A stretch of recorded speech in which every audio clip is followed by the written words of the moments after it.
Have you ever survived something that should have killed you? Do beings protect us throughout our lives? Could we be protected without even knowing it? Today we test the believability of guardian angels.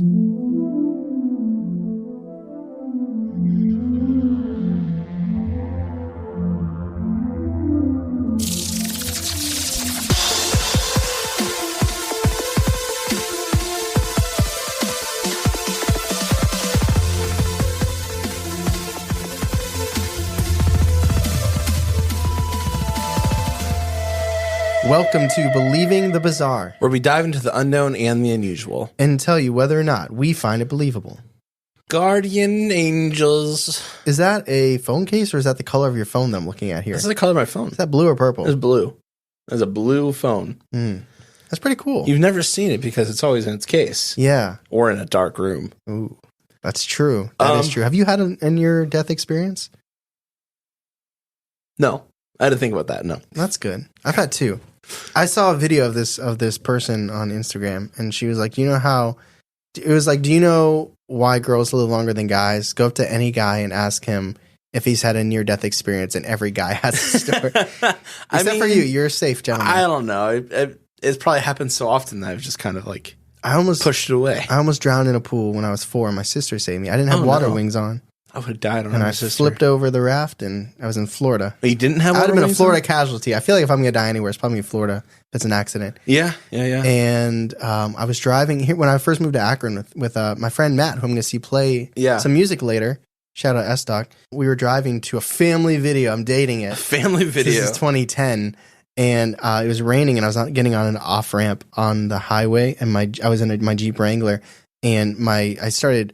Is it hydroplaning if it's water or just ice? I think... hydro. Hydro is water. Okay, that's fair. Whether it's frozen or it doesn't matter what state it's in. It's true, yeah. I started hydroplaning, and my Jeep went 90 degrees with the road, so it was like sideways, and it like then I did like a left and a right, and then it evened out, and I was okay. But like I could see the edge of it. Yeah. This is probably the first time my parents ever heard this. It was silent.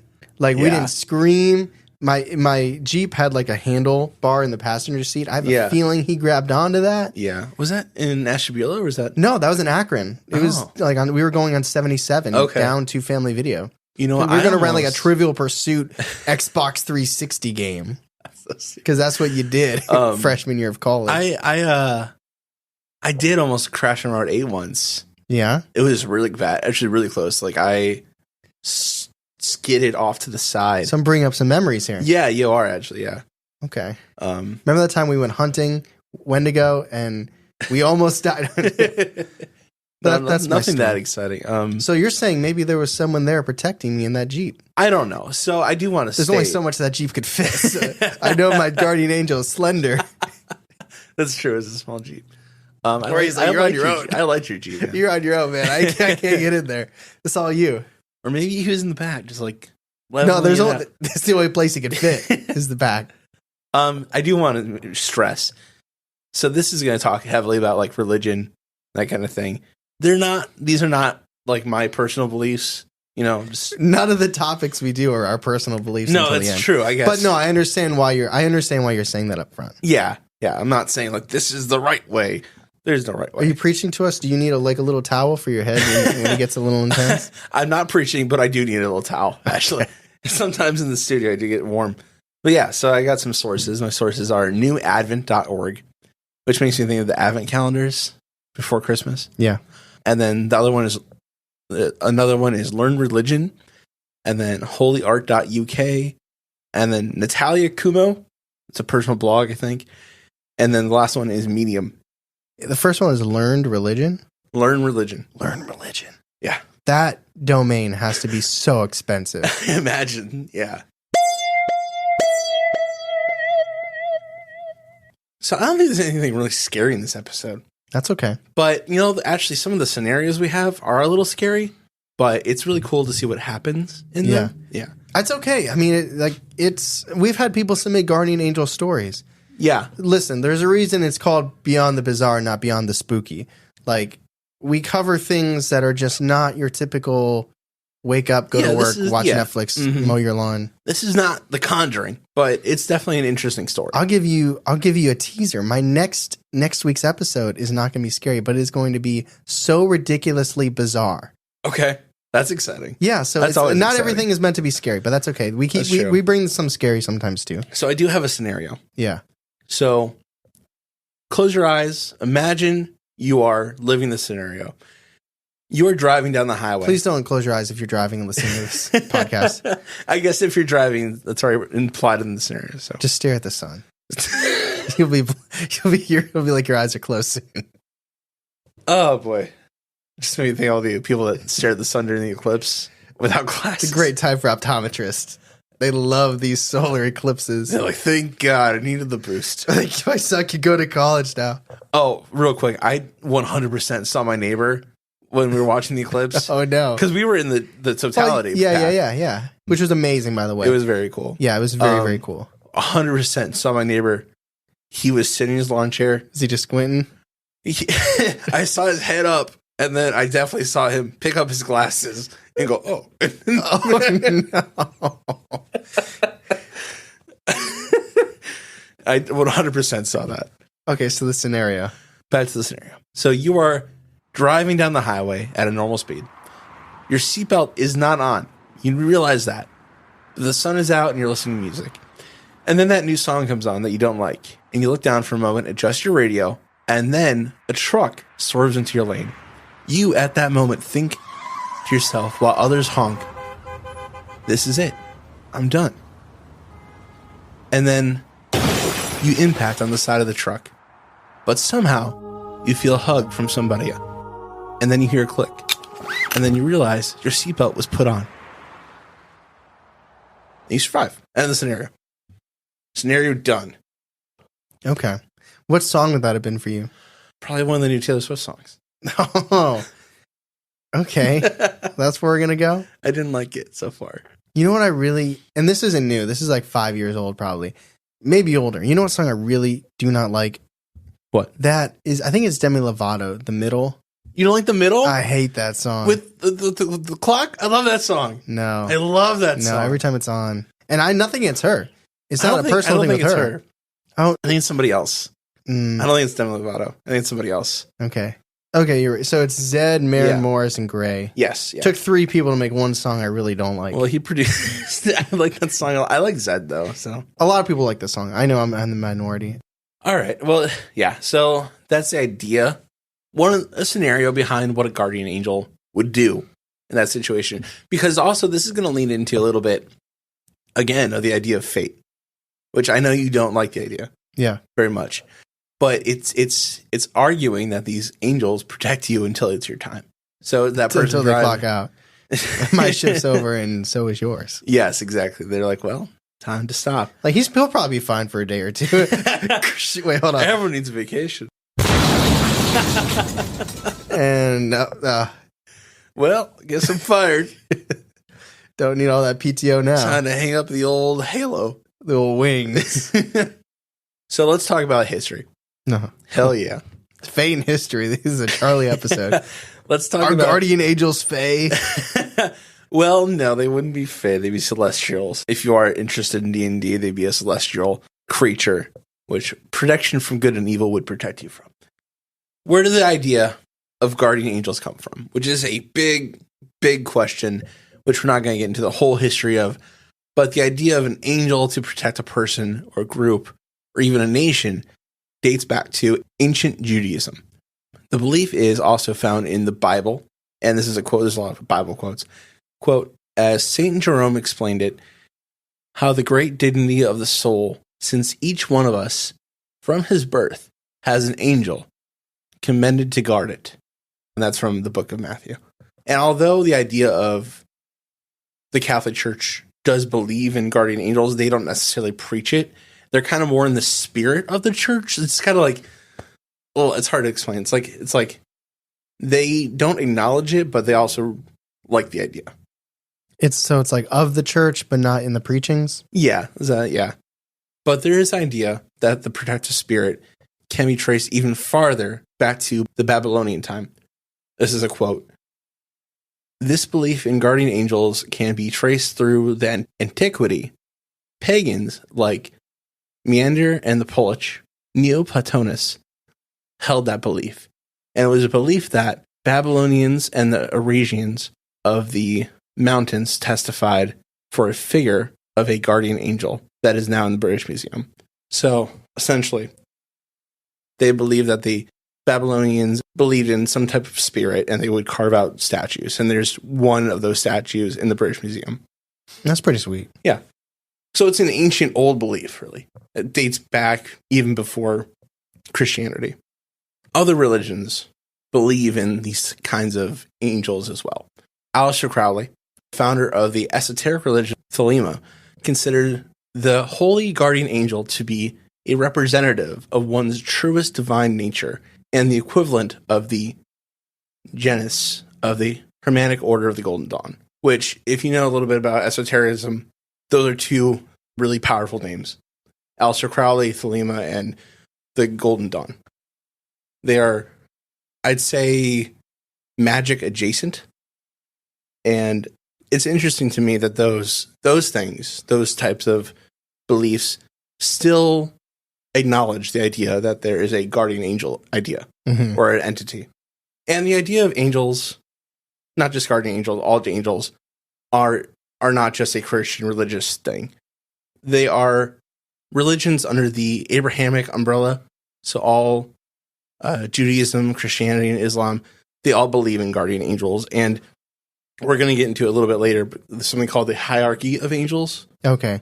Yeah, I was going to ask if like the idea of an angel is cut from the same cloth as a guardian angel. Yes, it is. It is in that same hierarchy. We'll talk about it in a little bit, though. But in a sense, Hinduism and Buddhism also believe in these kinds of guardian angels. They say, quote, that angels can be beings who have worked their way up from a low to high spiritual plane by passing spiritual tests and may continue to grow wiser and stronger even after they've achieved angelic state.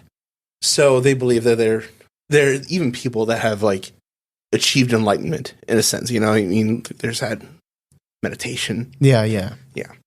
So what exactly is a guardian angel? It is someone who's accompanying us from the moment we're born until the moment of our death and stays at our side every moment of our life. The idea of a spirit or supernatural entity that follows and supervises every human being. It's also an entity that is related to God or a servant of God that is attached to you and is meant to protect you from danger when it is not your time. So that's what the idea of the guardian angel is. I am an introvert, and I highly value alone time. Okay. And the idea that something could be with me at all times actually troubles me. What also is the idea to protect you for like, what's your time? What does that mean, your time, though? Like, it comes down to the idea of fate. Like, you're meant to go at a certain time. But not even that. Like those days where you have nothing going on and a new TV show comes out and you make some food or you order DoorDash and you just plop on the couch and you're watching whatever for 6 hours. Guardian Angel's just like, you can watch another one? Okay. It's judging you silently. Do I need to protect you today? Or are you going to choke on that hot wing? Yeah. I mean, in theory, it's like always on guard, right? I guess. I'm sorry that it troubles you. I'm sure you can think of 10 times in your life that you would not like the idea of any other entity being in the same room as you. For sure. Think about it this way, though. Think about it from a different perspective. Think about it as there's always something there to protect your loved ones. So, okay, so now it's like a comfort blanket. Yes. That's nice. Yeah. Yeah, but I'm sure they have moments where they'd also want their privacy. We're human. Everyone has moments. I mean, we won't get into details, but, you know, everyone has moments from...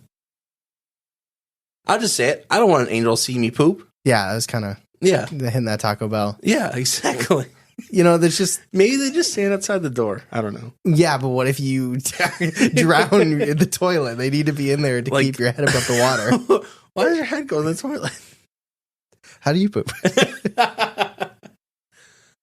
You shower, you know, you can't slip and fall, hit your head on the... You can. Unless it's your time. Unless it's your time. Interesting thoughts. No, I'm like, just as a whole, I highly value alone time. Yeah. I like spending time with my friends, my wife. I like being around other people, but I do have the social battery that needs alone time. And obviously it doesn't matter because I can't see this thing anyway. So I live my life regardless. Yeah. But it's just the like, if it was proven, 100% proven, guaranteed fact that there's guardian angels and you can't see them, but they're with you at all times, I think people would behave differently. I think the entire well, there's going to be 5% of people that I'm going to do what I want, but there's going to be people behave differently when they're even observed, right? even on a smaller scale, like whether you throw something away or leave it on the table or you pick your nose. People behave differently when other people around they're being watched. That's true. And if it was guaranteed and proven to us that a guardian angel's around, and maybe eventually it becomes like when you're on a first date, you don't burp, but you're married 10 years, you just let it out. So maybe it become like that, where it just becomes like that person in your life where you're like, so comfortable. So comfortable, it's going to be me. To a certain extent, it is like, you're always in someone's company, you're always observed. Yeah, well, I mean, if you think about it like this, like too, like, have you ever seen like those like hidden camera shows where people like, I just did this because I thought I'd be on a hidden camera show, and they actually were? I know the hidden camera shows, but I haven't seen like that like a lot. Yeah, I think that happens often. Like people are like, you never know when you're going to be watched. Yes. That's my point. Yeah. So if you're always being watched by your guardian, although I think that maybe the idea is that these angels don't judge. They're like Planet Fitness. They're judgment-free zones. Like they're just with you. They accept that you're human, and they just let you be. But it's how I perceive it. Yes, it is. That's 100% your perception. Let me put it this way. And this is kind of derailing what you're doing, and I apologize. But it would forever change my life. For better or worse, I don't know. I don't know. But what if your angel's also an introvert and doesn't want to hang out with you either? It's just like as far away as it can be. They have like a certain distance. It's like the opposite of restraining order. Like they have to be so close, but they go like the furthest distance away. Yeah, that's why your ag's so creepy. Hangs out up there. You need to get better guitar, Tyler. So now we're going to talk about the order of angels. So although most people are more aware of the order of like hell because of like media with different like levels of strengths and domains that demons have over certain sins and traits, there's also a hierarchy of angels in heaven. So there are 9 ranks and there are 3 orders. Bet you didn't know there's so much going on there. Nope. I find it very interesting because I've known about them, but different angels look different ways and they do different functions, essentially. The first order, or the first hierarchy, is the supreme hierarchy, and that is the highest. So you're going top to bottom? Top to bottom, that's right. Okay.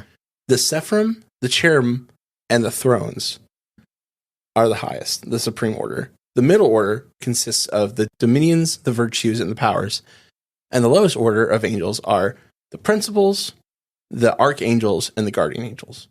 Number 1, the Seraphim. They are the highest order of angel, and they are the most powerful, and they also directly commune with God. And this is a picture of, like a drawing of them. Very nice. They're 6-winged, and they have a human's face in the middle of them.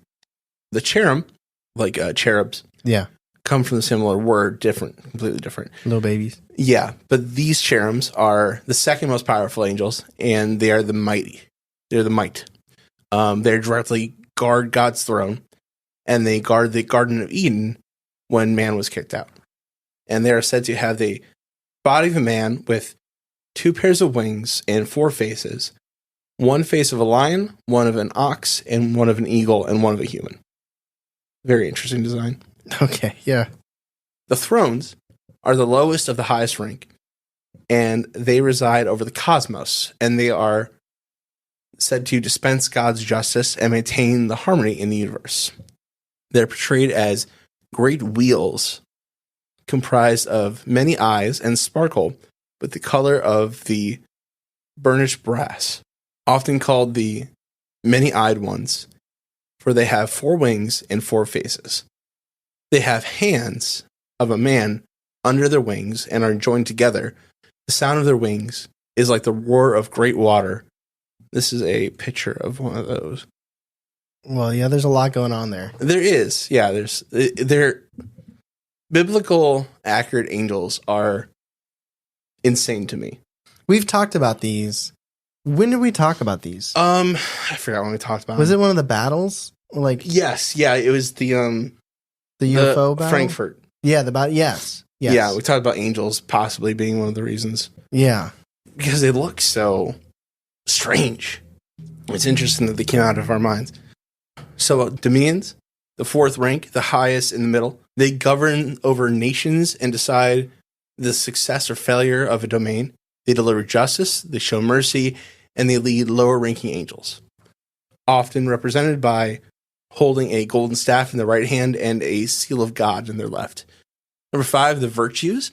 The virtues are a group of angels that rule over miracles, blessings, grace, valor, and encouragement, known as brilliant, shining ones, and they mainly help people struggling with their faith. The thing about these orders, you'll see as we go through them even more, from the highest order, those three, they kind of deal directly with God, space things, yes. Yeah, the largest things. The middles kind of deal with like nations as a whole, and the last order, they kind of deal with individuals. And then the sixth, the last of the middle, they're known as the Fist of God. And they are on hold, waiting for demonic forces to attack. They're kind of like the foot soldiers of God. And they're also in charge of ushering human souls into heaven after death. Number 7, the principalities, and these are the highest of the lowest order. And they deal with the most common people, like the classes of people, right? So individuals. And the principalities are kind of like the supervisors of angels. Okay. So these are guys like that have the tie. They're like, well, you got to go over there. You got to watch Tyler while he sleeps. They have clipboards. Yeah, they're managing. They have a tie managers button. Yeah, and a clipboard. Number 8 are the archangels, which I love the archangels. I have my first tattoo, my bad tattoo of an archangel. Are you covering it up? Eventually, yes. I'm going to. You shouldn't. I want to. It's not good. But it is supposed to be the Archangel Michael. You're looking at it now? I am looking at it. I can see it. Okay. And they are the best and most pure representations of different traits of humanity. And they help humans with those traits. A lot of times during exorcisms, priests will call on the Archangel Michael. And he is the warrior. The healer is the Archangel Raphael. The messenger is the Archangel Gabriel. The angel of beauty or archangel is Jophiel. And the angel of nature and animals is Archangel Ariel. And then the angel of relationships is Chamuel. And the angel of death is Azrael. Those are the archangels that are commonly called upon as well. And the last one, we kind of went over this already, is the most personal, is the guardian angel. And that is the hierarchy of angels.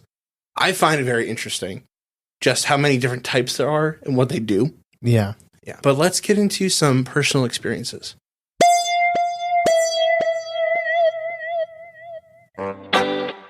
When was the last time you walked into a house and all you could smell was weed? Well, neither of us partake in that hobby, but last weekend. And there's nothing wrong with that, y'all. But if you want to smoke it up and keep the fragrances down, Scentair is here to help.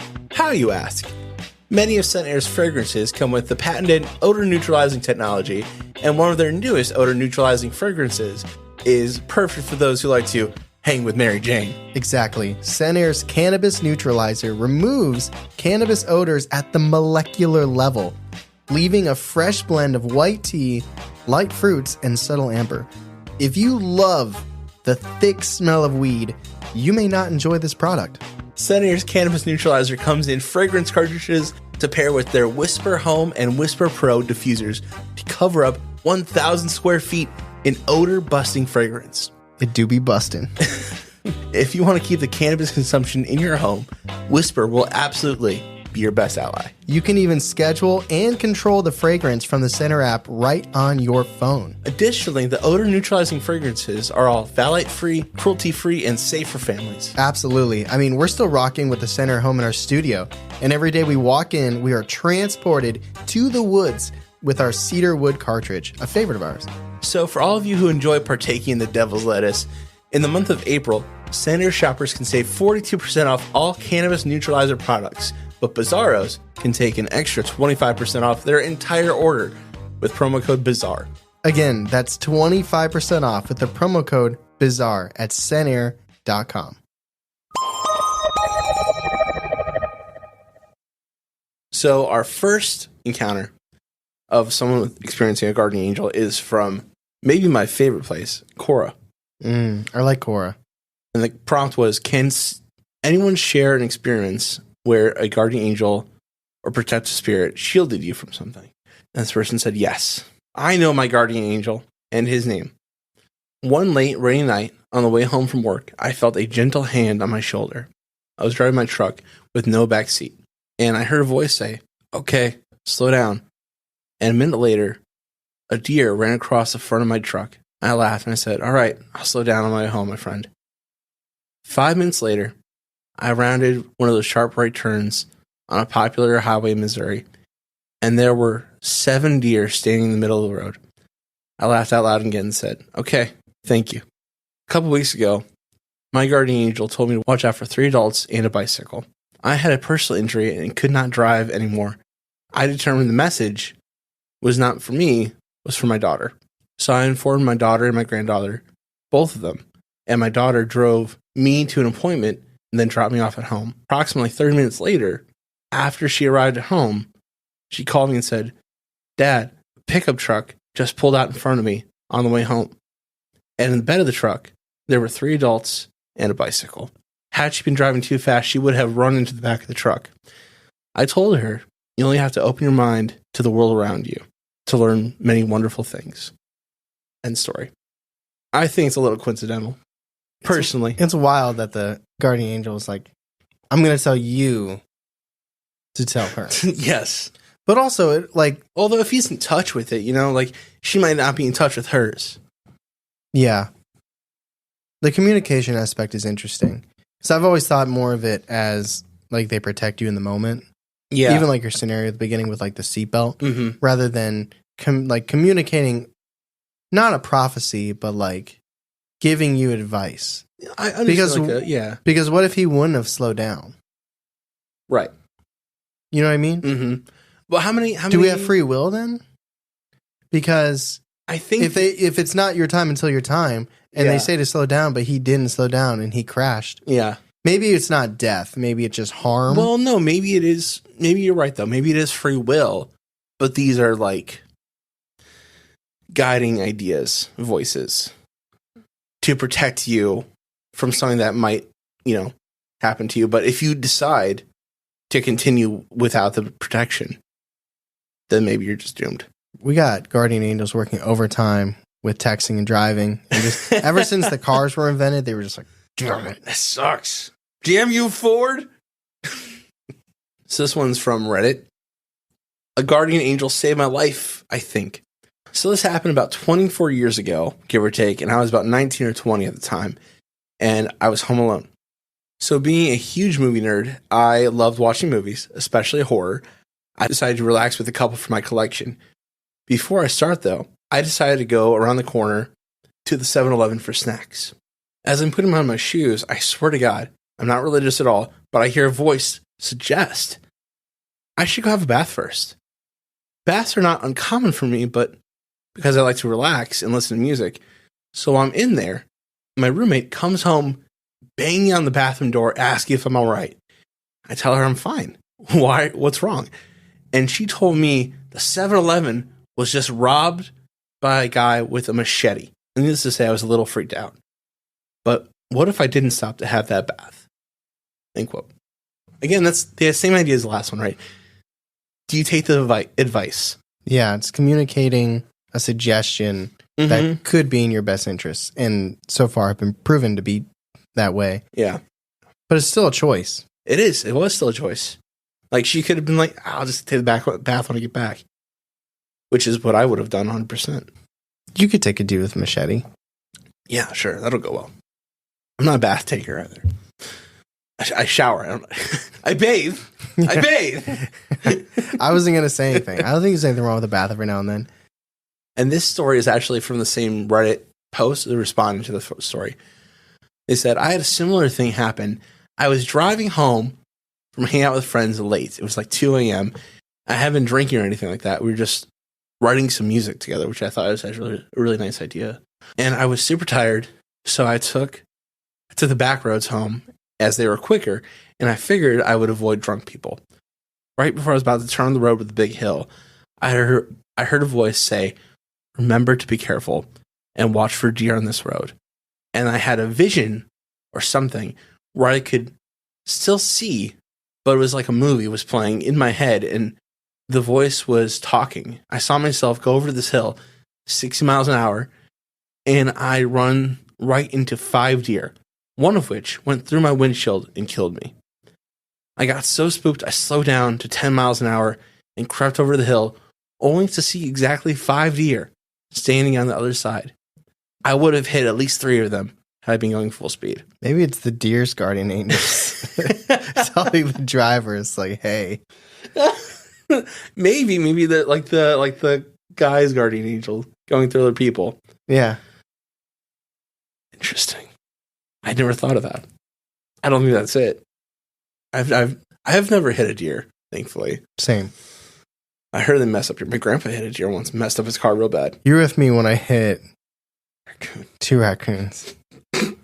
It's not funny. Mm-mm. No, but I was just trying to make you feel better. I was like, maybe they're okay. Well, and didn't like Ethan say like, well, because I was sad I hit 1, there were 2, and he's like, well, I think you hit both. Yeah, he's like, I think you hit both. I was like, maybe they got away. This is another Reddit encounter. My guardian angel saved my life. When I was in my 20s, I spent 4 years traveling the world.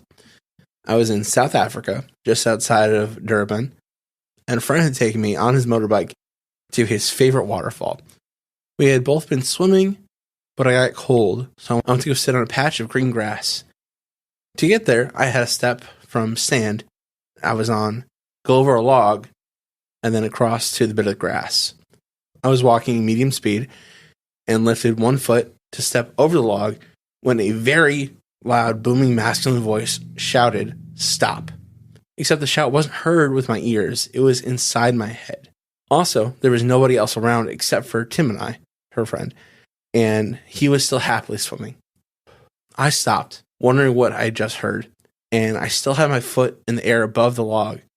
And I looked around and I spotted what I thought was a leaf waving about 6 inches away from my big toe. It took a few seconds to realize that it wasn't a leaf, but a snake. A black mamba. He had his head raised and was licking the air right near my toe. He was waiting to see what my next move was, and he had seen me long before I saw him. I slowly backed up and walked very carefully back to where Tim was. I have no explanation from the voice that I heard, except that it was so loud inside my head rather than my ears, and had come at a time where I didn't feel like I was in any danger at all. In fact, it was very calm and happy. I felt it was my guardian angel who shouted at me to stop, as I would have stepped right on the snake. End quote. Kobe. Black Mamba? Yeah, Mamba mentality. I forgot they called him that. That's scary. I wonder, in all these instances, I wonder if the voices, how differently they sound than their own. I mean, she said it was masculine. She said it was a masculine voice. So, I mean, I think they're distinct enough to not be readily from them, you know? Mm-hmm. Which makes you think, like, I wonder if they can always kind of break that, or it's just in moments of danger where they can break away from not being heard. Or maybe they don't speak at all. I don't know. I like that story, though. Yeah. I wonder what if the warning is just the first part of the saving? Like, maybe if they wouldn't have stopped, then the guardian angel would have made them trip and fall in a different direction. Or like the person going to the store, maybe, were they going to walk there or drive there? I don't remember. They didn't say. Maybe it would make giving them a flat tire. You know, like, I wonder if they don't act first. They try to let you not do it.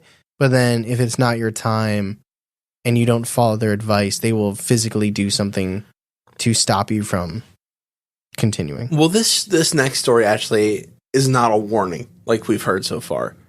So I think this might not answer, but it'll show a different perspective. And these last couple are from Ranker. Love Ranker. These were not scary. No. Quote, I was free climbing a 30-foot cliff. This face was mostly shale rock with plenty of handholds, and I was young and dumb. because that's stupid. 2/3 of the way up, my left handhold broke free as I was reaching with my right, and I started to fall. You know that feeling when you're tilting back from a chair and you just tilt a little too far? That's exactly what I felt. I hate that feeling. Yeah. Imagine knowing that you're more than 5 feet above the ground. Dude, I can be on a third rung of a ladder. If I feel that feeling, it's death. It's over. It's done. Yeah. But that's exactly how I felt. I started to fall backwards, and everything got really slow. I knew I was going to die, at best, or be injured at least. I felt a hand gently press against my back, right between my shoulder blades. It felt like a perfectly normal right hand, and it pushed me back against the rock face. It took me a moment to steady myself. I was pretty shaken up, but then I climbed down to safety.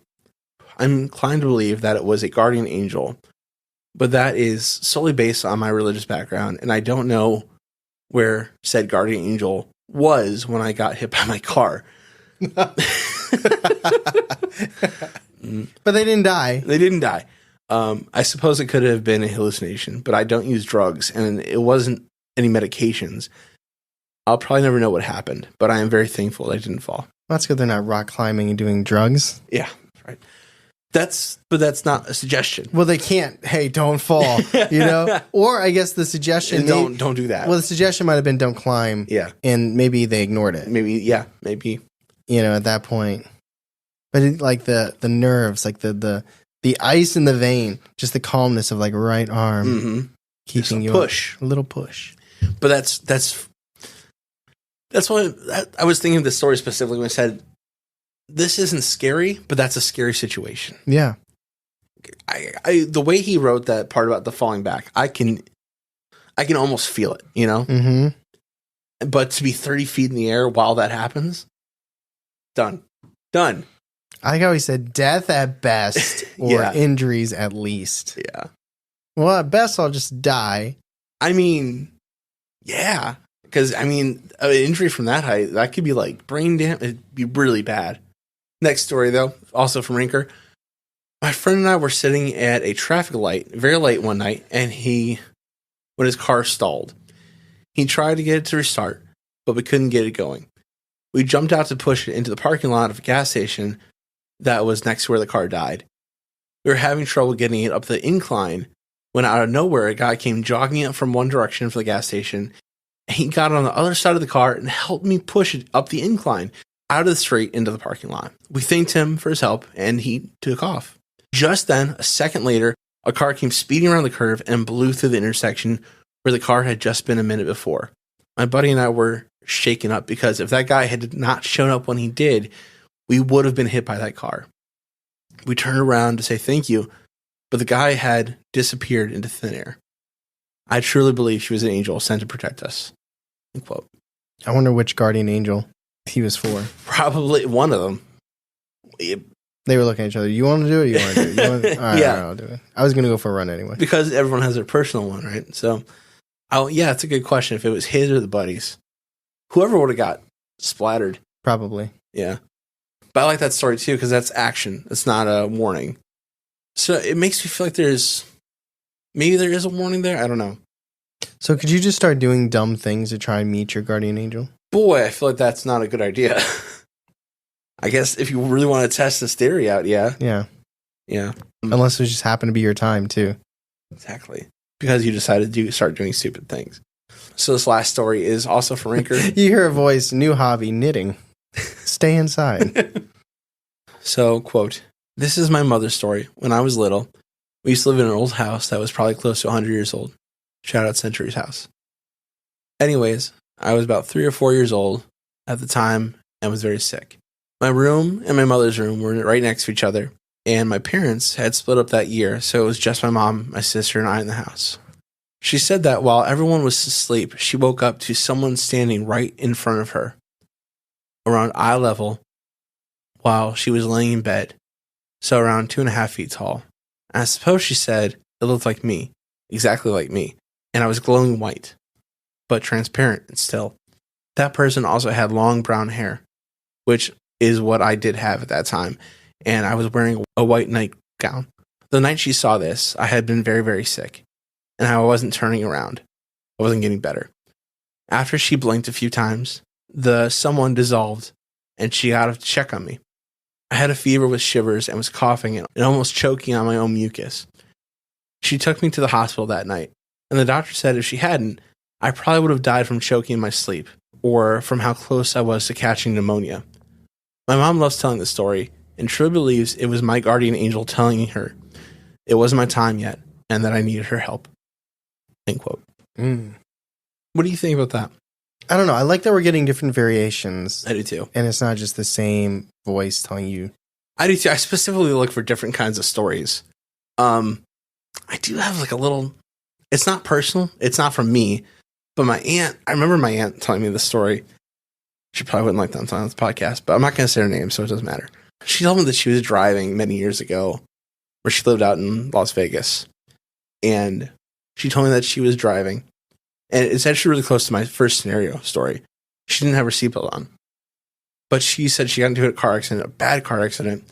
And she remembers being hugged from behind, keeping her in her seat. And she said she saw an angelic figure in the rearview mirror. I didn't ask for more details. Yeah. Because I didn't even want to tell her I was doing this episode.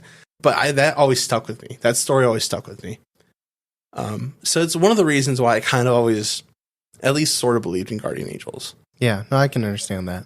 But yeah, those are all our encounters. Let's move on to the discussion.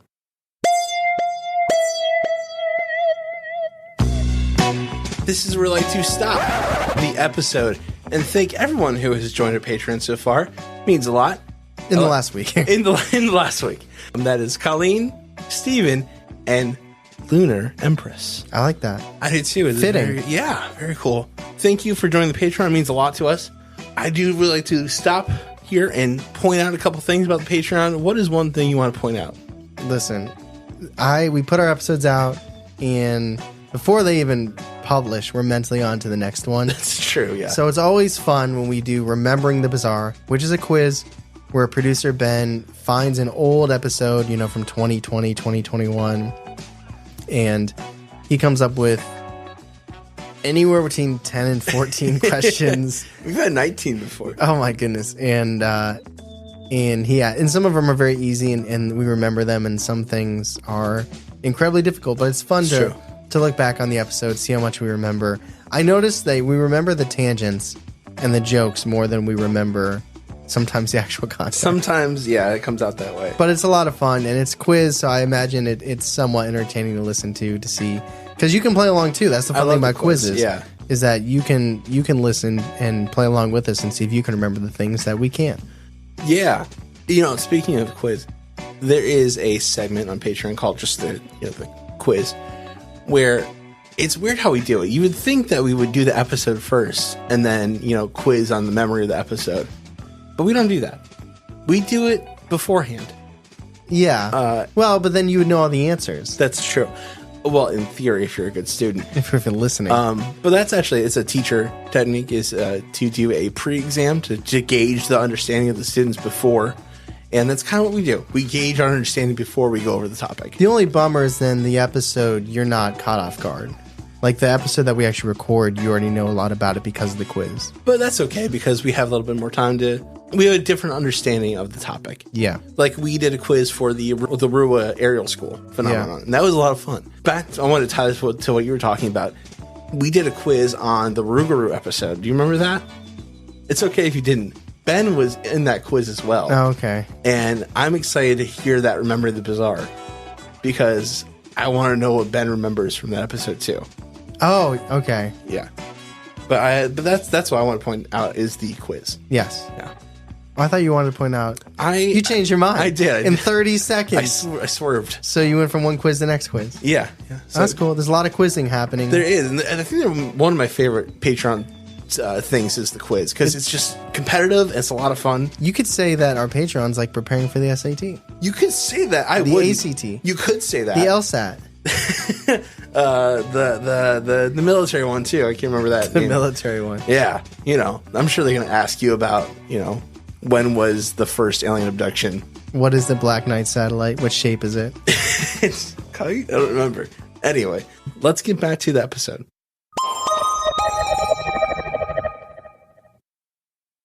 So, guardian angels, beings that are sent to specifically protect you. Sometimes give you a warning, sometimes stop you from doing something stupid. Or sometimes push you against a wall in the best way. In the best way. I guess I want to judge on the believability of, I guess, do you think there is an entity following you, protecting you? Maybe not always. Do you think in maybe But the moments, belief is that they're there always, isn't it? Yeah. But I just want to ask, do you think in moments that there's something protecting us? Could there be? I don't know, because there are a lot of stories about people having, and I'm going to say supernatural, but I don't mean that's scary. Right. That doesn't necessarily mean it's scary. It just means not in our physical realm. Yeah. I mean, there are many stories about people hearing things, being told things, having intuition to not do something. Yeah. And many stories. Yeah. But part of it is also like, is it ourselves? Is it our own intuition? Yeah, is it our own instincts? When they say you have a gut feeling and you follow your gut, you shouldn't be doing this. Now that's very different from it's a woman and you hear a masculine voice yell stop. Well, is and it you though? don't Because step on a black mamba. I mean, there's the argument there that like men's voices can be more authoritarian. And I think that's just factual. Her inner voice is like, even there's a glass ceiling in here. Like, she's not going to stop if it's my voice. Well, maybe that's the idea. Maybe the masculine voice would stop her, scare her into stopping. From herself. She's like, she's got like the different like settings of voices. It's like you got the Arnold voice. Like, just stop. Get away from the snake. And I don't mean that in any kind of, derogatory manner. Just maybe that's just how she sees authority. Either way, there's the idea that it comes from within, right? Yes. Yeah. Like it's one of those things where the body is incredible sometimes, where like people find in moments of crisis, your adrenaline is going crazy and you find that extra strength that maybe you didn't have if it was a casual moment, right? Yes. I feel like it's those heightened moments where the guardian angel comes in, but it's also the heightened moments where our body goes in like fight or flight intensity, adrenaline pumping mode, which is not how we live our day to day. So it feels very unusual to us. By the way, I'm talking about things I don't fully understand here. These are just, I'm processing as I'm talking because I'm not a scientist and I'm not a theologian. I'm not, it's a theologist. Yeah, theologist. So I just know those moments are heightened and we don't deal with them every single day. Getting in a car crash. Because, I mean, you hear so many different things like time slows down. Mm-hmm. You get strength that you otherwise didn't have. That gut feeling, that intuition. So is there any chance that... Now, that doesn't explain people feeling like arms are hugging them. No. But we also know that people, when intense moments happen, our memory's pretty bad. That's true. Pretty bad. You hear those stories about people or I guess not stories, but reports where people can't identify, like crime scene things, like when you're talking car accident, like were there shards of glass on the ground or not? What color was the car? Was it blue, red, yellow? Yeah, 1,000 different reports from people witnessing the same thing. Yeah, witnesses all have different, like in those heightened moments, it's hard to retain a lot of information. Mm-hmm. And in those moments of vulnerability, adrenaline pumping, is it possible that you misinterpret something as arms holding me back or a voice in my head saying to do this? And also there's that inherited religion aspect of it. There were thousands, I guess, people have been under the impression that there are these entities. So to argue that it wasn't is almost to be a contrarian in some way. Yeah, well, I wasn't raised religious, so it's much easier for me to look at the other side and say, what if? Where if I was raised this way and I believed this since birth, I feel like it wouldn't be hard and to just be like, yeah, that makes sense. Because that's the way you grew up. Like, I'm a big believer in the way you're raised in those formative years. Mm-hmm. And I'm not, so that, like, don't mistake what I'm saying as truth versus not truth. I'm not saying one person's right, one person's wrong. Right.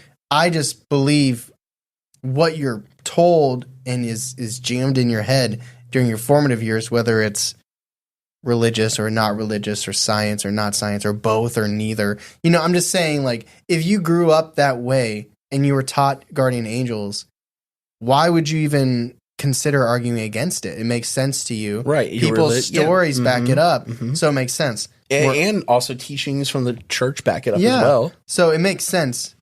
But I wasn't raised that way. And so for me, it personally feels a little far-fetched. I think you have to actually look at, you know, the idea that it is harder for me to look at it more objectively. I'll admit that, because I was brought up in that kind of background more. But I mean, if you look at it purely objectively, scientifically, I think there are arguments for most of the stories that it's not some kind of protection. It's your own intuition. It's your own remembering something. Like the girl going up the hill, going fast, she would have hit those deer, right? Yeah. It's maybe more that she remembered that it's common for deer to cross here. I should slow down. Or her mother or her father always told her there's deer here. Yeah. Okay, but what about, so you said one story, one encounter we had, it's a man rock climbing. Yes. He gets the feeling of falling backwards. And he claims that there's like a right hand, this is my left, but a right hand that gently pushed him, nudged him forward, and he regained his balance. That's not intuition. That is the hardest story to argue against. Yeah. Although maybe it was a draft of wind. Maybe it's that adrenaline in the moment, and he wasn't as far as he thought he was. Maybe. I mean, if you're falling really back, could be that. Yeah, I'll be honest. I don't have a great explanation for that, unless it just didn't happen. But we don't. That's not what we do here. I really like that part of the story where he's like, "Where was it during the car accident?" But maybe that's something you need to go through. But falling was not. Yeah, well, falling felt final, and he's like, "Not time yet." And that's the argument about angels, or these guardian angels, is that they prevent you from punching out too early. Don't clock out till we say clock out. Yeah, exactly. And maybe that would have been his clock out. But he's like, I got a couple more shifts on this. So I guess it comes down to, can you reason away all the experiences? I don't know. That's hard for me. I don't think you can reason away all of them. And coming from someone without a religious background, that's saying a lot. But I don't know. There's just there's so many stories. And I do believe it's not quite black and white for me. Like, I think there's a large portion of them that you can probably claim as intuition or your internal being telling you to do something and you follow it and it just coincidentally worked out. Yeah. But there is that percentage where it just feels like, you know, maybe something else is going on here. But I'm still going skeptical. On our scale of believable to viable to skeptical to unbelievable, I'm not going unbelievable. I am going to go skeptical. I told that story about my aunt at the end of the experiences. And that's something that really did stick with me. It still does stick with me. Are you going to go unbelievable? No, I'm going to go viable. Okay. That is fair.